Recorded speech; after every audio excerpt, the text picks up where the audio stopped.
Hello, everyone, and welcome back to another episode of the Capes and Lunatics. It's me, Phil. Lilith is here, and we've got another friend of the show who probably spends way too much time with us. He's very generous with his time, Mr. J.M. DeMatteis. Way too much time. I'm leaving. It's like I can't do this again.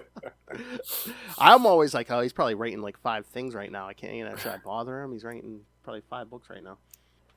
But we are here because he has a new project, Spider-Man 94. But before we get into that, he's versed in many of these characters. But yes, today, as we're recording this, it is Batman Day. So I know you have a relationship with that character, too, in many forms of media. Many forms over many years, yeah. Mm-hmm. Yeah. You know, I posted today that the very first Batman story I ever wrote was a coloring book. When I was just starting out at DC, and Paul Levitz hired me to do this Batman coloring book, and I was very, very happy to get the gig. I got to tell you, and I'll post about it periodically, and there'll always be these people like, "I had that when I was a kid. I had that coloring book," you know. So it's a fun thing, and many Batman stories over the years in comics and animation, and most recently. I've been writing for the Batman Cape Crusader show, with a second season's coming up soon, I hope, because it's been over a year since the first season hit, and I've got an episode there, and hopefully more ahead if they come back for more seasons. Yeah, that was very good. I mean, especially your episode. But yeah, is that the weird thing with streaming? It's like, yeah, it could be out next week, it could be out next year. You never know. Yeah. Yeah. But I think it's been a year since I think the first season came out last August, so it must be coming soon. Yeah. But with the coloring book, do you what kind of notes do you get on a coloring book? I don't think I got any notes particularly. I went home, I wrote the thing. Paul read it. He said, "Oh, this is good." And the comic, it was Western Publishing, I guess, did the coloring books. They loved it, and off it went. And I still, somewhere on my shelf, I have a copy tucked away somewhere. I still have one. I heard something the one time where someone, I forget who, was saying that it's like, probably writing for young children is the most difficult thing, because you have to have like a compelling story for them, but you can't go like, you can't have concepts that are too well in a coloring book. I mean, it's it's as simple as you can possibly make it, and yet the trick was, from what I remember from 150,000 years ago, is you still had to tell a story. It wasn't just like pictures of Batman and Robin. It had to be a story. And you had to tell it in a way that, lay out the pages so that there's something fun for them to color on that page, So it was a challenge, but as I recall, I think I wrote it in a night. I just stayed up late, wrote my coloring book, and brought it in the next day. And I'm thinking now, as we're talking about it with Batman, the first actual superhero story I ever did for DC was a Batman story in Detective Comics, which is probably like a 10-page story. And the first full-length superhero story I did was a Brave and the Bold issue with Batman and Hawkman. So a lot of Batman. And, and last year I did the Robin Lives series. So I've been, an animation. I did 2 Batman animated movies. I wrote for Batman, Brave and the Bold. Justice League Unlimited had Batman in it. I mean, a lot of Batman. A lot of Batman. So you kind of know Batman a little bit. So yes. And a lot of other Bat projects along the way. Yes. Not to mention him in JLI. Oh yes. And I know you mentioned Going Sane from Legends of the Dark Knight. That's one of my all-time favorite projects. Yeah. So I know that's on the DC app. Did they ever collect that? They collected it maybe 10 years ago. I mean, it's time. Time is like this weird amorphous blob now. But it went out of print, and they never brought it back in print. And I would love to see that recollected, because that story means a lot to me. And beautiful, beautiful art by Joe Staton, ink by Steve Mitchell. Really, really nice work, and a really special story for me. Yes, and I mean, good story too. But I mean, it is the Joker. I mean, who likes Batman and Joker stories? I mean, come on. And it's a very different Batman and Joker story. It's not a typical Batman Joker story. Yeah.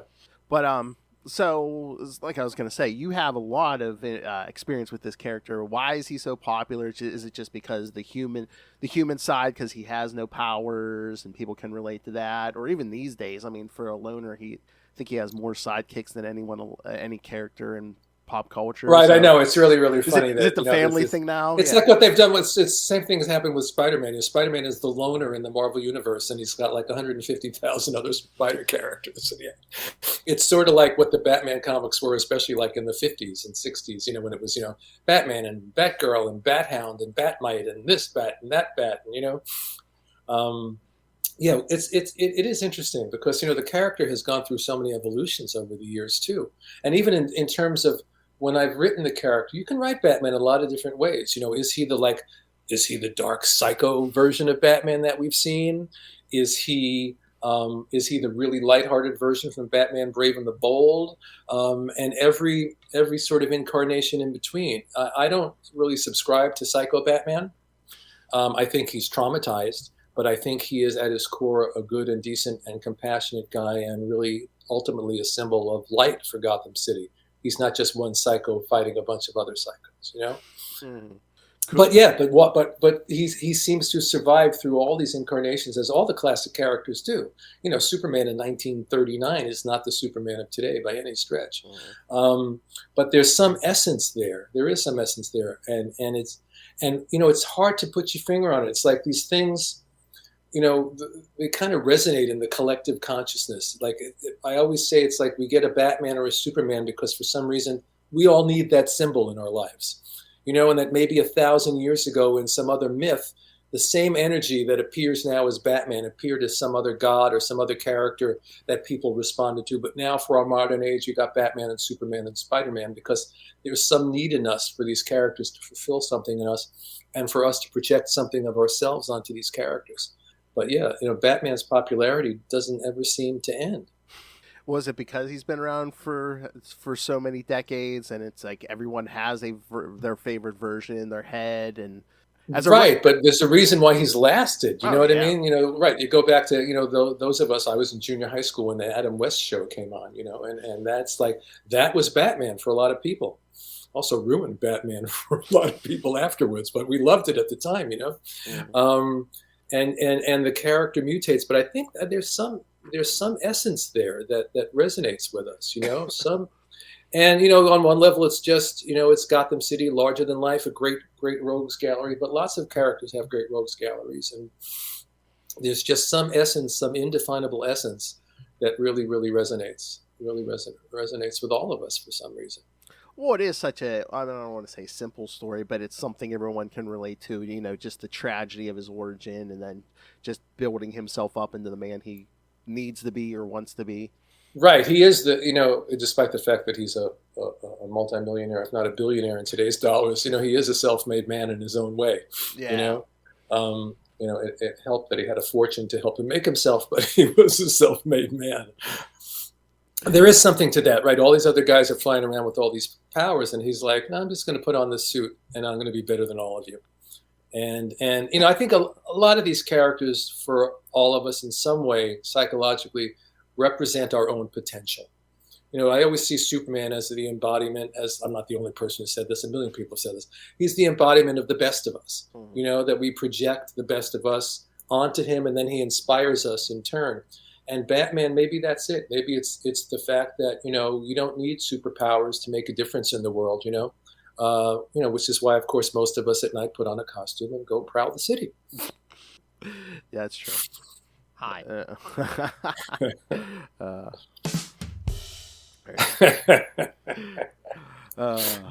So, yeah, I just wanted to bring that up because I figured you would have thoughts on Batman because since this is Batman Day. I did see your post about the coloring book and everything, and I was like, okay, so yes, early on he had, yes. Yeah, and one of my earliest memories of being a kid was sitting there with a Batman comic, probably in the early '60s, on the floor with my crayons and my paper, and I used to do freehand. I would try to copy that cover down to every detail, And when you think about what Batman was in, say, 1960, when it was still that sort of quote Bob Kane version, which was really Dick Sprang and all those other guys, very, very different. Very, very different.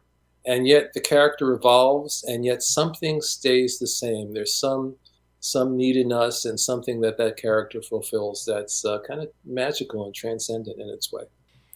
Oh, yeah. Well, let me ask you, Which version of Batman do you like the best? Do you like him when he's like the super dark psycho? Do you like him when he's more human and vulnerable and compassionate? I don't like the super psycho version of him. Maybe a little darkness, but again, it's more like the psychological aspect of, oh, I gotta make my enemies think I'm something more than human. Right. I wrote a Batman graphic novel. Oh God, it's got to be 20-something years ago now, called Absolution. And one of the themes that I played within there is that, yeah, Batman is just a role. The problem for Bruce Wayne is sometimes, there's an old Kurt Vonnegut line, we are what we pretend to be. If you pretend to be that thing long enough, you start to become it. And I think that's one of the things he has to wrestle with in his life. He is not this dark, psycho, crazy Avenger creature of the night. He's a human being. Mm-hmm. But if you play that role long enough, there's a danger of going over that line, and that's another interesting aspect of the character. Yeah, it's always that fine line between, the good he's doing plus obsession, because it seems like from the night his parents are murdered, it's just like, I have to be this thing. I have to do this thing. Right. And then, the different interpretations. The one interpretation is that basically that trauma is what drives him through everything for the rest of his life. That's all it is. It's just he's responding to that trauma. Whereas I see it in the best version of Batman for me.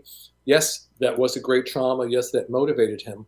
But he's been able to, you can't ever let go of a trauma like that, but he's not defined by that trauma. There's more to him than just this guy putting on a costume because he's been traumatized.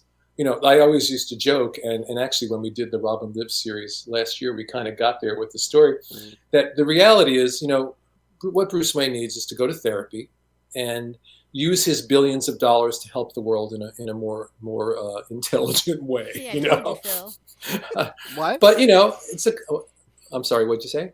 That's been our long running joke, though. That's right. A lot of people's jokes. Like, if he just got therapy and maybe gave some of that money back to Gotham. Right, exactly. He could do a lot of good in the world, And I kind of ended the Robin Lives miniseries with Batman doing just that. But it's a comic book, and this character has to live on and have adventures and be Batman, and we want him to be Batman. So of course you can't do that. That's the thing with any serialized character. You can take them to a certain point, but you can't take them beyond that point, because if they grow beyond a certain point, they can't go back and be the character that has to live on in those comics and movies and TV shows and novels for the next 50 years, long after we're all gone, Mm-hmm. Yeah, because I think you're the man to ask this. I was thinking about this before. Just if Bruce Wayne was in therapy for at least once a week, would there still be a Batman? Because again, he's the original. This tragedy is baked into my origin. But there's like so many characters now. It seems like I don't know if like the companies or whatever feel like they have to have this tragic reason to be a hero, because like we've discussed this before. Barry Allen used to just be a hero because it was the right thing to do, but then they had to give him the my mother was murdered, my father was right. So the question is, do you need a trauma to be a superhero? Yeah. No, I don't think you do. Look at the Fantastic Four. Did they? Well, I mean, they got turned into these things, but they're not traumas lurking in their past that are motivating them to be these heroes. So no, I don't think you need a trauma. As a writer, a little bit of trauma goes a long way. It makes the characters interesting, and you can play with it. But characters can be interesting without trauma. This is coming from a writer who loves to lean into trauma in all his stories, but no, you don't need it. It's not a necessary ingredient. Oh, that was funny. A necessary ingredient.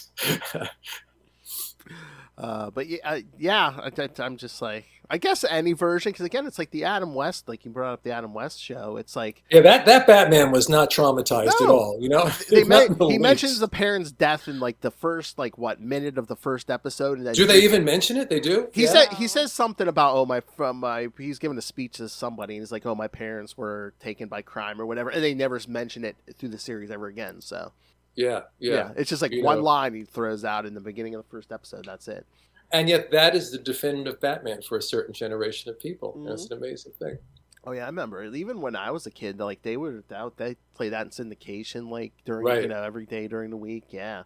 So it's and for me at that age when that show came on, I mean, there hadn't been really superhero TV, and certainly no big superhero movies or anything like that. I mean, I grew up with reruns of the Adventures of Superman, the George Reeves show, which I love, but that Batman show was the first time I ever saw anything on TV or in a film that looked like a comic book.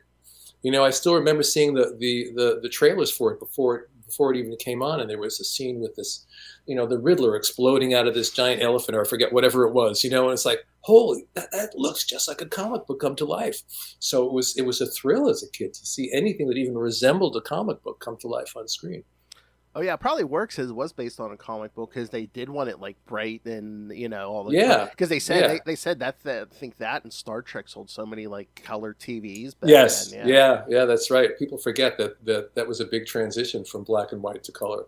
For a long time when I was growing up, that's what we had. We had a black and white TV.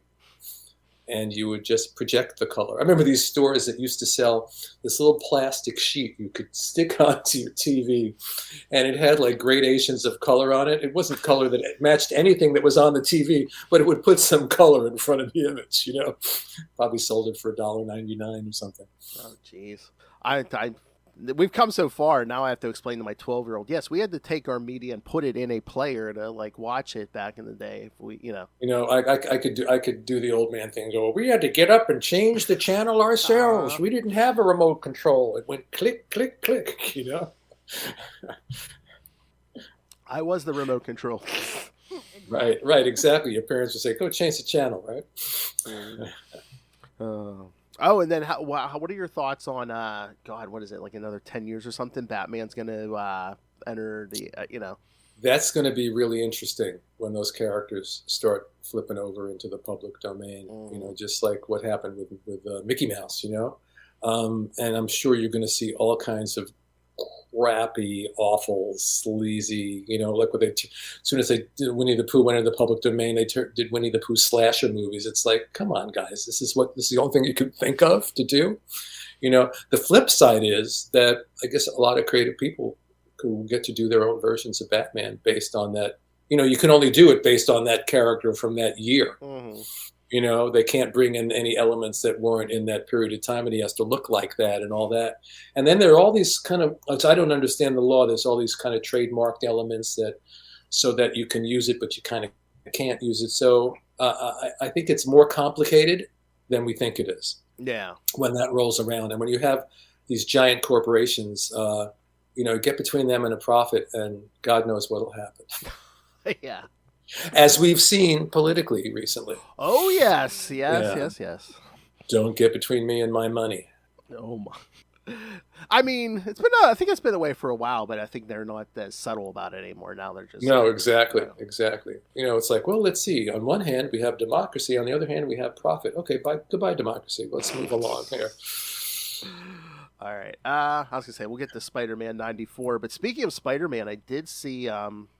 we talked about this a few times, but I guess they're finally collecting your Spectacular Spider-Man run. Yeah, came out like a month or so ago. Yeah, I'm so happy to see that finally out in the world. I've been waiting literally decades for this book to come out, and it's one of my absolute favorite things I've ever done in comics is that run with Sal Buscema. So it's just an absolute delight to have that out in the world, and I know a lot of other people were waiting for it as well. So how do they decide when it gets collected? I have no idea. For the longest time, I'm just like everybody else. The solicits come out every month, and I'm like, did they collect it yet? Because half the time I see this work of mine being collected, I don't know until I read it in the solicits, unless they specifically ask me to write an introduction. Yeah, exactly. Otherwise, it's a surprise to me half the time. And luckily, I was gently harassing my Spider-Man editor, Danny Chasm, for a long time. Find out, are they ever going to collect this? Are they ever going to? So finally, he called me up one day and he said, "Don't tell anybody, but they're collecting it." I was just so happy, and because I have on my shelf over there, they did a Spectacular Spider-Man omnibus in Poland like 3-4 years ago. I have editions from Italy and other countries, and they've never collected it here. And why? What is the decision-making process? I have no clue. I'm just happy to see it out in the world. You always think, Batman, Spider-Man, that's a no-brainer. They should. You figured they'd be collecting that as quick as they could, or putting it wherever. So that's an omnibus, right? So is that your entire run? I forget how long your run. That's the entire. But Sal and I did 2 years on that book, so the whole 2 years is in there, plus a bunch of other Sal stories from afterwards, and also A story I did with Mike Zeck called Soul of the Hunter, which was a sequel to Craven's Last Hunt, is also in there. It's big. It's really, really big. I was just saying to somebody, I get these copies of these, I guess the plural is omnibuses. I guess it's not omnibi, it's omnibuses. And I have to start moving everything around in my office to find shelf space. And it's now spilled over into another room in my house and other shelves because they take up so much space. But I'm happy to have them. It's not a complaint. I'm delighted to have them. You talk about it with a lot of people, but now once you start getting those big collections, you're like, man, I read a lot of comics. Yeah, that's right. But yes, the reason we did come together is, yes, you have a new Spider-Man project, Spider-Man 94, basically a follow-up to the animated series of the 90s, which I love these covers. I mean, there's more than this, but there's... I know. There's like so many covers out there. I don't even know half of them. There's just so many out there, but they're all really good. Oh yeah. I love the toy ones that they're doing with the action figures. Oh yeah, and then that one on the right's like a an homage to Spider-Man Unlimited from the 90s. Yeah. Yeah. Yeah, it's great. So did they come to you and say, because I guess I saw people clamoring for for them to do a new version of the animated series after how they did for X-Men. After X-Men, yeah, as X-Men 97 first season was on, everyone's like, well, are we going to do Spider-Man next? Are we going to do Spider-Man next? Yeah, I assume that was the thinking behind the scenes. No one explained that to me, but I assume that X-Men 97 was a big hit, and they thought this was a logical next step for them to do. I would love to see them actually bring the series back. Give John Semper the keys and let him go tell more stories in animated form. But right now, this is the version you're getting, like it or not. I was gonna say, we got a man right here who's worked in animation. I mean, I'm sure you would be happy. Yeah, I would love, if they brought this show back to work on it. Of course, yeah, I've been doing so. Animation has been a huge part of my career the past 20 years or so. Yeah, I'm sure you can't confirm or deny, but I have a feeling if this sells well, they might do more of this because of the whole Mary Jane storyline. Because we don't. Right, I can't confirm or deny because honestly, I don't know. I know that the first issue sold very well from what I've heard, and if we do another one, the story I would like to do is to finally tell the story of how Peter found Mary Jane and they got back from wherever it was she was. I have the story in my head. I know the story I want to tell. Will we get to tell it? I don't know. If enough people buy this, there's a good chance we will. I figured that was going to be what you'd say, but I was going to say so you do have this story in your mind already? Be like, yeah, okay, this absolutely, absolutely. In fact, originally, when we were first talking about this, that's what we talked about. Let's do that story, and I came up with a pitch on that story, and then somewhere along the line, somewhere up the food chain, someone made a decision to hold off on that story and just take it from this point of them just getting back. I guess maybe to leave a little bit of mystery hanging in the air and something to encourage people to want another miniseries. I honestly don't know what the thinking was, so I can't really speak to that. Anything I say is as valid as anything you say because I don't know. That was just the decision to pick the story up at this point. But I do hope we get to do the rescuing Mary Jane story. And at this point, do they give you a lot of notes on this, or are they just like, hey, we need a Spider-Man animated series follow-up, whatever you want to do, go ahead. My editor is... My editor, Danny Chasm, is very, very well versed in this show, far more well versed than I was. Even though I worked a little bit for the show, and I had to really educate myself and watch lots of episodes. But any questions I had, I could just turn to Danny, and basically, was what you do with your editor. We got on the phone, we started tossing ideas around. How about this? How about that? He was the one that suggested bringing Moreland into the story, so they sent me a bunch of Moreland stories so I could educate myself about that character who I didn't really know very well. I knew the general beats. I didn't know all the details. And, we just play. It's just creative play, throwing ideas back and forth. And then once you lock it in, then off I go and I write the series. And I'm pretty sure Kane was probably your idea, correct? Because I know you do Ben and Kane. Yeah. And, again, we're working here within the animated universe. And what John Semper did so well on the show was he adapted these characters. He didn't give us these characters exactly as they were in the comic books, He created new versions of those characters. So my approach here with this series is we are within the animated universe. So even if you see a character that is familiar to you from the comics, it is that character, but it's not. We get to reinvent that character for the animated universe. So that was the fun. It's the Moreland that you know, but it's not that Moreland. It's got his backstory is different. Same thing with Kane. You think Kane is the Kane that you know, but you'll find out that there's more to Kane than the comic book version that we already know.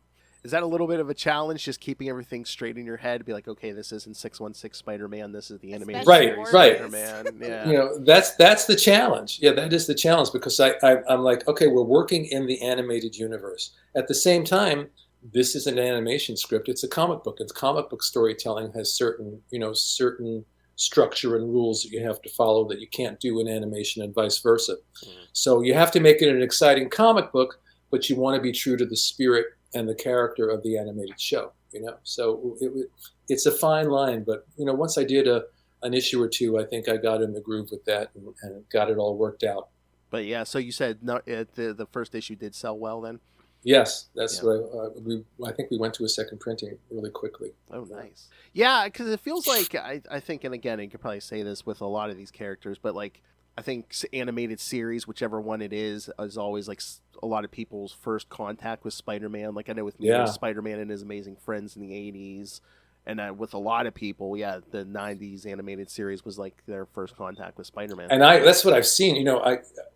There is a passionate fan base for this show. Oh, yeah. Just the reaction that I've seen, in social media and on my website, and people writing, and well, what about this and what about that? Are you going to resolve this? And how about this guy? And as I learned in my years writing animation in general, I think there's a whole audience of people that really just know these characters from animation. And maybe, they may dip into comics here or there, but they're not comic book fans. They're fans of these characters through animation, just like there are, fans of the Marvel and DC characters through the movies that may never pick up a comic book, which is really a shame. But that explains why the comics aren't selling hundreds of millions of copies when these movies are making hundreds of millions of dollars. Yeah, but so there's a very passionate fan base, and so you have to please the comic book audience, because you want someone who never watched the show to pick the comic up and just enjoy a good story. But you want the people that love the show to pick it up and get something new from that universe that they love. So again, you have one of the best jobs in the world. You're like, I got to do research. I have to watch some animation, maybe pick up some or sometimes read some comics. It has to be, It is. I've often said that over the years. Sometimes, like any job can sometimes feel like a job, even if it's the job you wanted your whole life, like doing what I get to do for a living. And then I take a step back and I go, gee, I had to do some work today. I had to watch cartoons and read some comics, and it's like, and the little 10-year-old in my soul goes, what? And screams and does a backflip and then faints from sheer joy. So it's a funny thing. It's a really funny thing. Can I just take a detour really quick? I just want to say how much I really love your website. Like, it's just like such a great, you always like manage to weave in some history, just some good, thank you, general behind the scenes knowledge. And it's just so refreshing that it's just not like a constant, like, self-promotion machine. It is, but like you also get so much more from it. Oh, thanks. I get to write these little essays sometimes for the introductions to books, or sometimes I just want to look back at something and just write a little essay off on my own. And it's fun, to explore that history and then put it down. I've been thinking about taking a lot of these posts from my website about, especially the ones about comic book history. That's a weird noise. What is Sorry, that? no. Something went off on my computer. Sorry. Oh, it sounded like an alien was coming to eat us. Anyway, I was thinking of taking these essays and maybe putting them together in a little book or something, and doing a self-published thing just to get this history out there a little bit more broadly. Be a fun thing you read the post for today. Not only is it Batman Day, it's Steve Gerber Day, and I just love that. That's what just got me thinking about that. Oh yeah, Steve Gerber, man. I have so much love for his work, so much respect for his work. He was a really, really big influence on me. When I was a teenager, at a point when maybe, I would have left comics behind, it was writers like Gerber that kept me going, because as I grew up, the medium grew up with me, and Gerber's stuff was so different and so iconoclastic and so creative and so emotional. I just loved his stuff.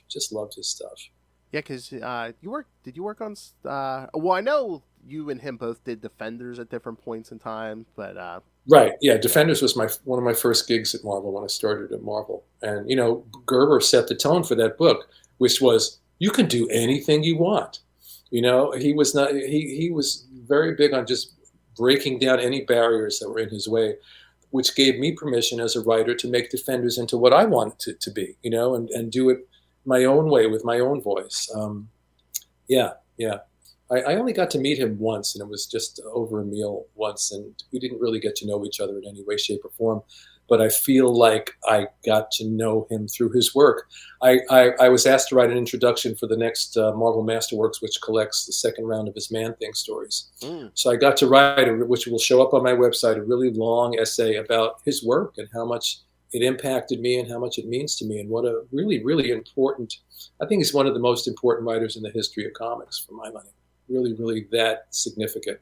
Yeah, I feel that way about a bunch of writers, including yourself. I'm glad I get to talk to you, because I'm just like, these people who've like touched your heart and stuff with these stories, and it's just like oh yeah, like when a few months ago or a few weeks ago when Peter David passed away, I felt it like someone in my family died, and I was just like, but I talked to the man once on here a few years ago. That's it. Right, but stories are very intimate things. I know that the writers that I love, I take those stories very, very deep into my heart. I didn't know Ray Bradbury. I corresponded with him very briefly and spoke to him on the phone once for about 2 minutes, but I didn't know him, but I know him because of those stories that I love so much, that I've taken into the very deepest parts of my soul. And that's the beauty of art, all art, whether it's a book or a comic, a musician. I don't know Paul McCartney, but I know Paul McCartney because that music has been a soundtrack for my entire life, and it's meant so much to me. It's a very intimate thing. I was just talking to somebody I was just at San Diego Comic-Con for the first time in 20 years, and the first convention I'd been to since 2019, since pre-COVID. And really the highlight of the show for me was I did 2 signings for maybe about 2 hours each time. And that's what I really love about conventions, because you get to meet the people that read your work, because they're not going to be online waiting for your autograph if they don't care, So these are people that read and appreciate your work, and they are so open and expressive, and to have that contact is really a wonderful thing, and often really, really touching for me, So it's a really great thing. When I write for myself, first of all, and then I kind of imagine a reader like myself, someone who reads that deeply and takes these stories in. And so when you meet people and you realize that's exactly what happened, that stories mean that much to them, it's a great thing. That was really the highlight of the show for me, was meeting these people. Oh yeah, I was thinking about this too just a little bit ago. It was like people like you and other writers at the time, like growing up reading your stuff, I'm like, oh, I love these stories. I'm glad they were a part of my formative years. But then you go back and read it again, and you're like, here's stuff I didn't register with me the first time or 2 or 3 or whatever. Yeah, and the nice thing about all this stuff being reprinted is that new audiences are finding the work. And that's really great too. When I was at San Diego, these 2 girls came up dressed as Beetle and Booster. They looked like at most they were like 22. So they weren't alive when those original stories were written, Excuse me, 1 second. Really sip of water. Oh yeah. Well, so here they are discovering these stories and loving these characters, and talking to me about some of the stories that were written, decades ago. And it's a great thing. I have people come, oh, I just read this for the first time last week. It's a great thing. Reprinting more and more. There's the apps now. So yeah. A lot of people are discovering this stuff. And yeah.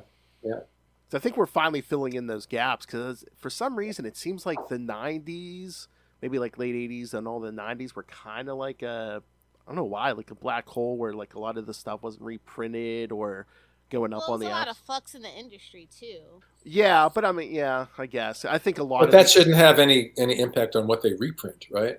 So yeah, but like Lilith was like, we've heard stories. I think sometimes the art would just like disappear or something, but because it seemed like they would have stuff from before that era. They have all the stuff.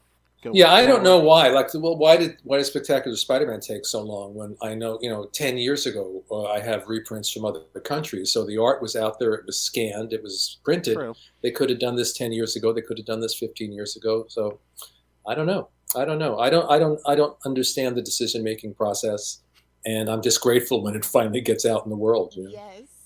They just this week released the Scooby Apocalypse Omnibus, which is the last project, the very last project I did with Keith Giffen. I'm just really happy to see that out. I've had so much stuff is being either has come out this year or will still be coming out. Things I've waited a long time for. I'm so glad I'm not the one that had to bring that up, because I know I love Scooby Doo, like the comics that DC does for Scooby, but Scooby Apocalypse specifically. I just want to know, why was it a Teen Plus rating? Like, why? Oh, I have no idea. I think just because it was maybe because it was sort of a horror book, but it wasn't really horrible, in your face blood and gore in any way, shape, or form. But maybe they thought young kids would be too traumatized by the monsters. I don't know. But that was one of those gigs where, you know, Keith called me up and said, you know, DC wants us to do blah, blah, blah. I said, what? Scooby, what? You know, it was like, what are you talking? It just is like, what are you talking about? But, you know, as I always used to say, I would work with Keith on anything. If he would have called me up and said they want us to do Millie the Model, I would have said, okay. And I mean that, I would have, you know, because it would have been fun. And it turned into this great gig. We, you know, ran for 3 years. We told a complete story with a beginning, middle, and an end. And we had a lot of fun with it. And it ended up being the last project I ever collaborated with Keith on. I mean, the fun really showed through that book. I really love that book. Well, thank you.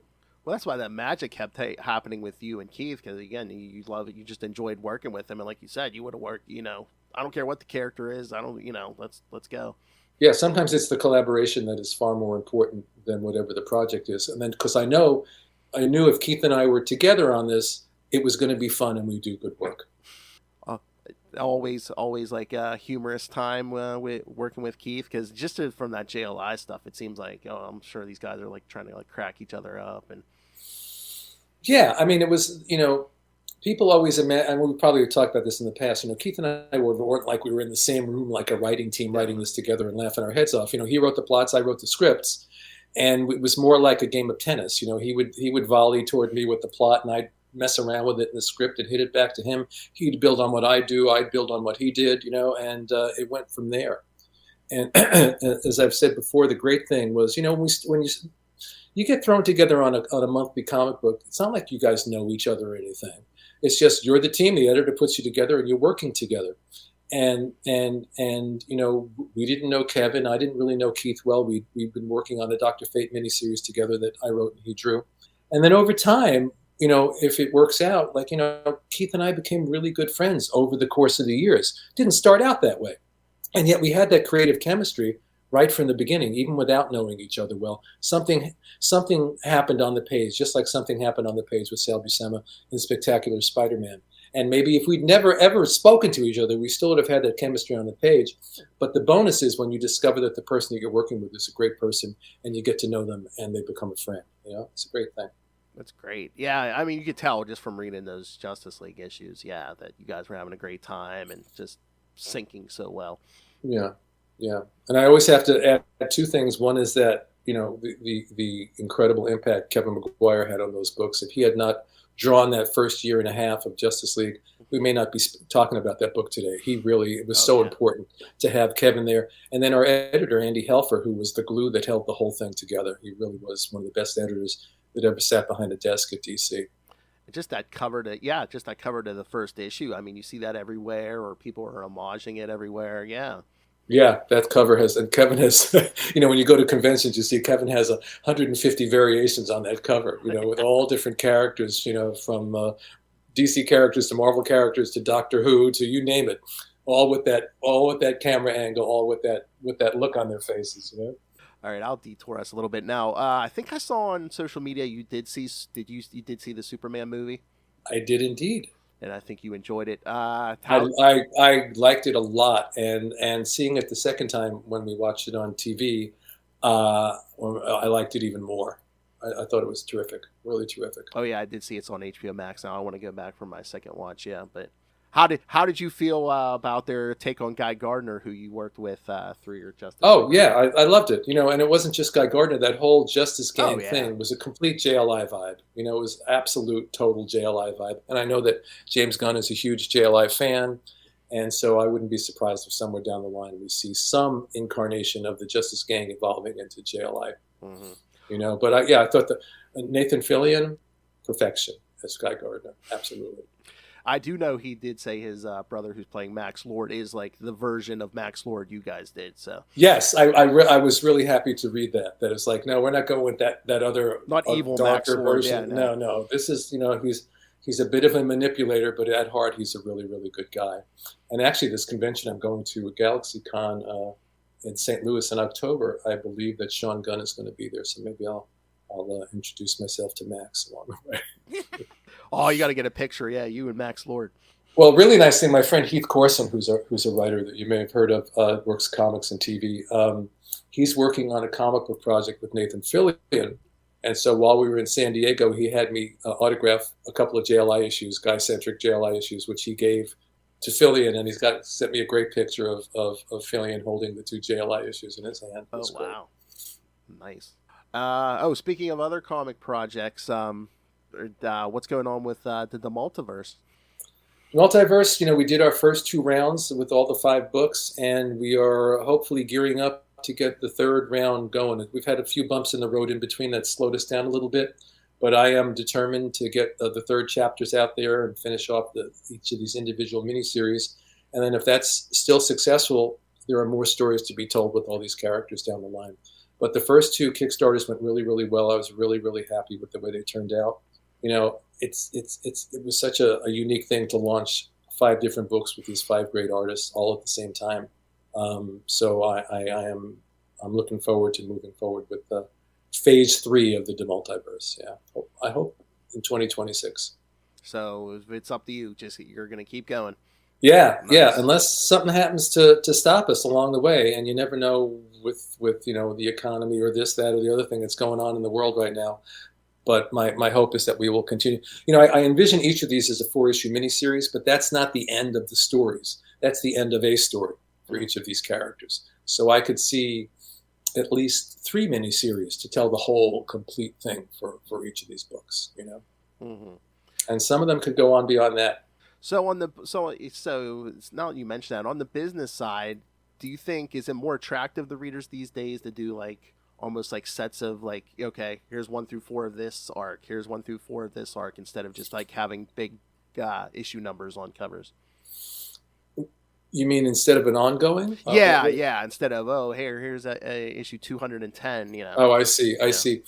Yeah, it seems to be that this is and I'm not sitting behind a desk at Marvel or DC, but it seems to be that they do that because otherwise they wouldn't be rebooting these comics constantly. Yeah. Also, here's another new number 1 of the same comic you've been reading for the past 50 years.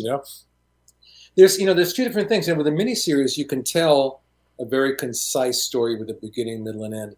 But I've worked on a lot of books where I've worked on a certain title for years, 3 years, 5 years. And there's a certain groove you can get into when you're doing that. And it becomes like this giant novel by the time you're done. Mm. And there's something to be said for that, too, returning to the same characters and the same world month after month for years and continuing to deepen and expand that world.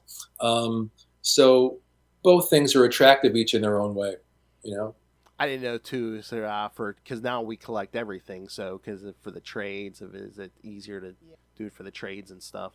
Yeah, but so you break it up, big deal. I know, that's what we say. Right, it doesn't matter to me. Spoiled, Phil. That's the problem. We literally had writers that were on books for 10 years. Oh yeah, maybe more, and we you really do kind of get to know a writer that way. And the younger generation just doesn't have that on new comics. They can go right. That's true. The readership is also building a relationship with the creators when you're invested in a long-term series like that.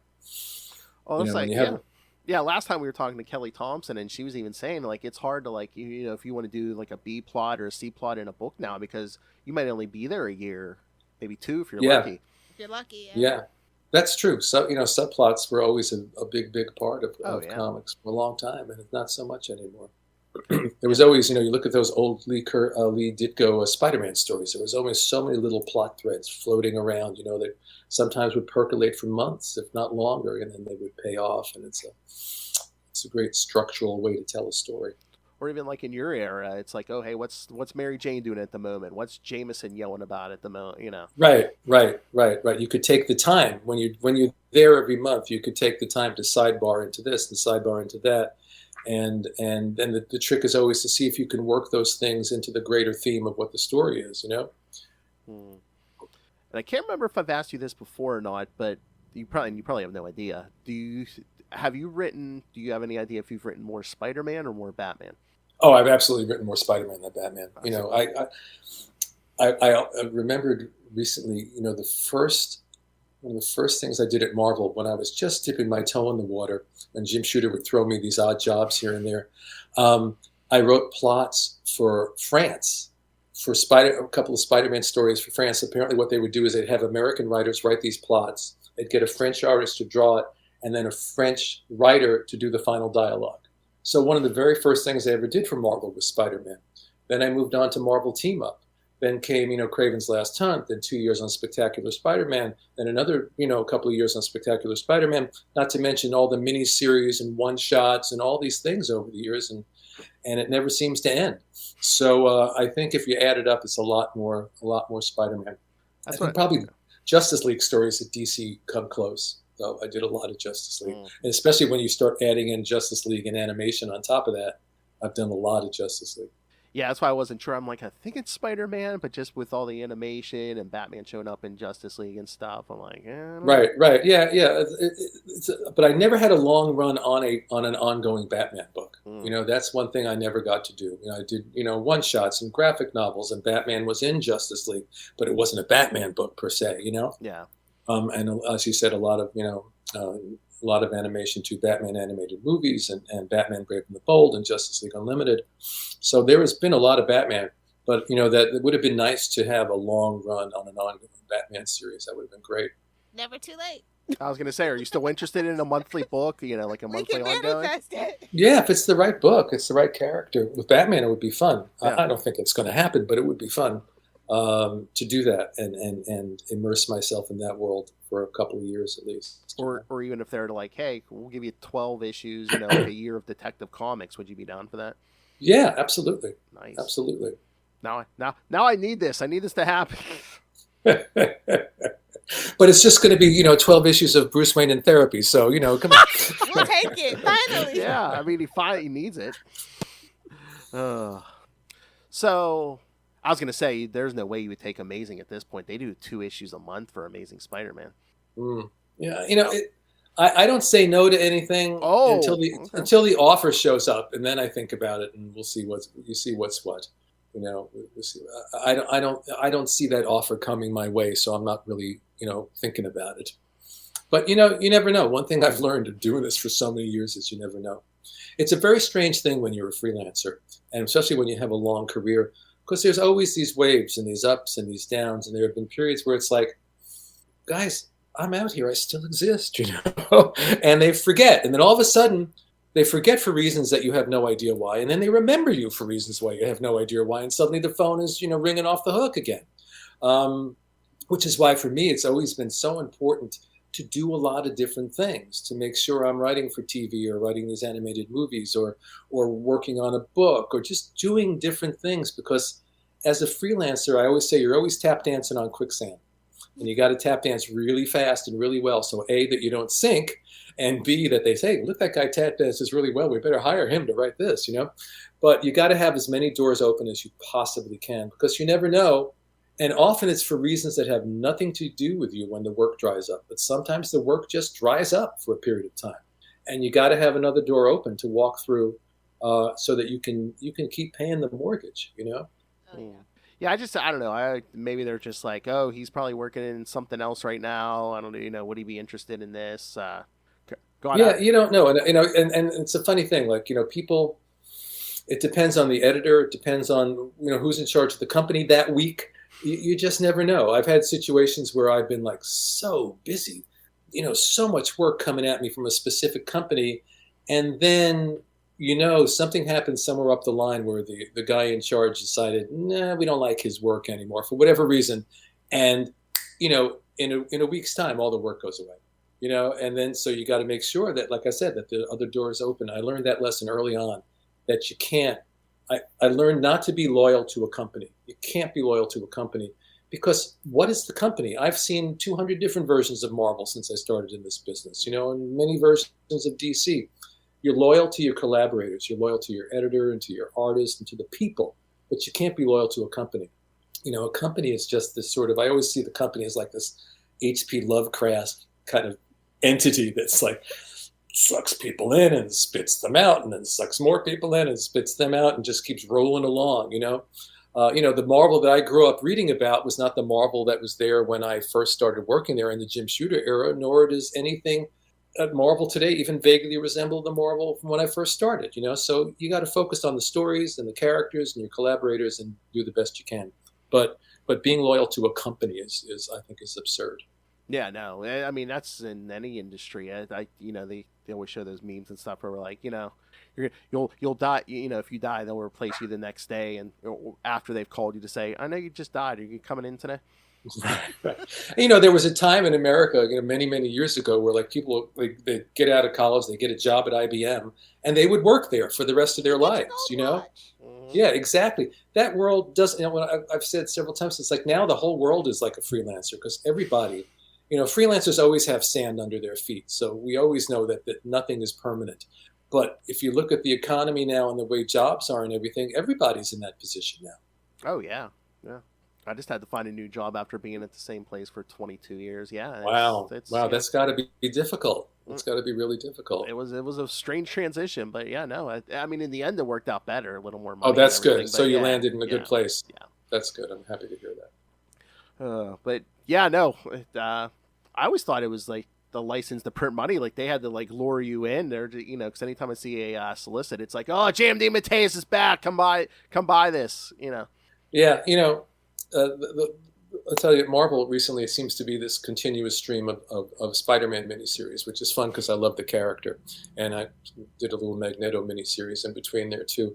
And I joke because they do these I guess you got to call them nostalgia series, which I kind of hate, but that's kind of what they are. To set in the past and often set in a period when that particular creator was perhaps doing work with that character.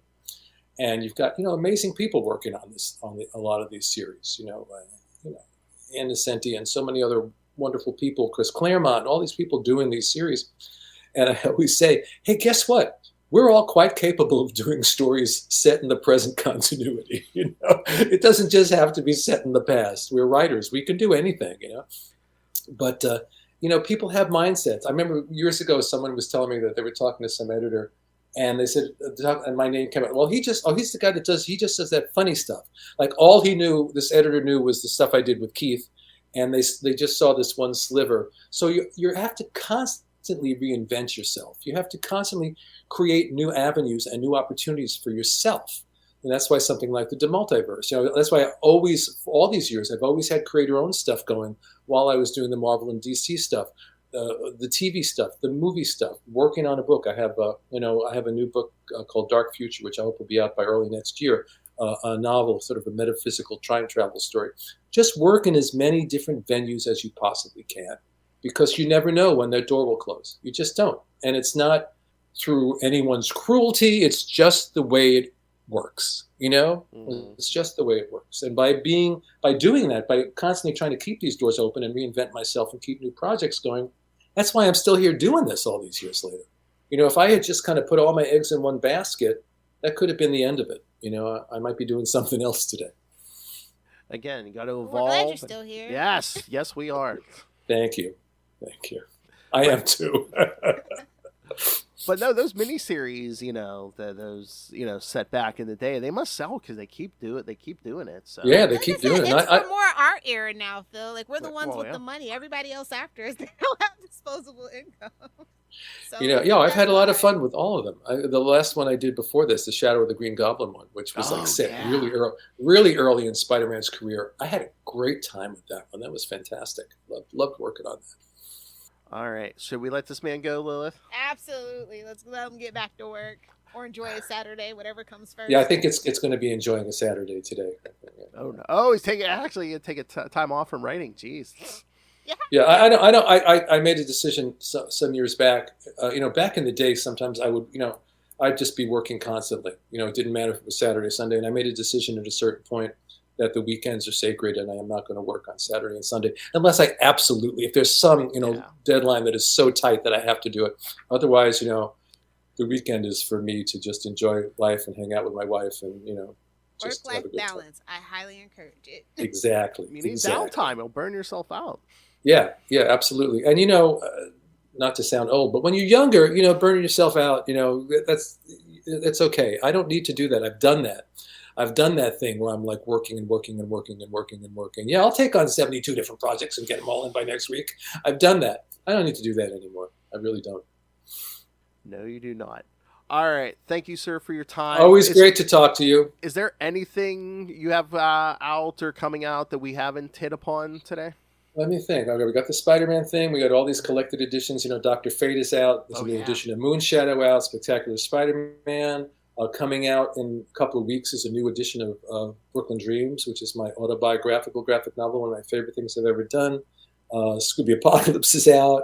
There's going to be Hero Squared, the creator-owned series I did with Keith Giffen. There's going to be the Omnibus will be out also in October. So a lot of that.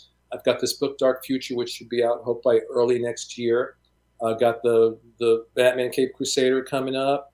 Oh, and Kevin McGuire and I don't know if you're familiar with the Minor Threats universe over at Dark Horse that Patton Oswalt does. Patton Oswalt and his partner Jordan Blum have created this whole superhero universe at Dark Horse called I just said what the name was, Minor Threats. There, and they've invited different creators to come in and contribute to their universe. So Kevin and I are doing a one-shot. First time I've worked with Kevin in years. Oh, wow. So I'm really, really excited about that. We created a whole bunch of new characters and with a nice humorous JLI slant to it. So I'm looking forward to that one too. So I think that's enough for now. Yeah. I think yes. All right, everyone. The very prolific JM DeMatteis. Thank you, sir. Thanks, guys. It's always a pleasure to talk to you guys. Oh, you too.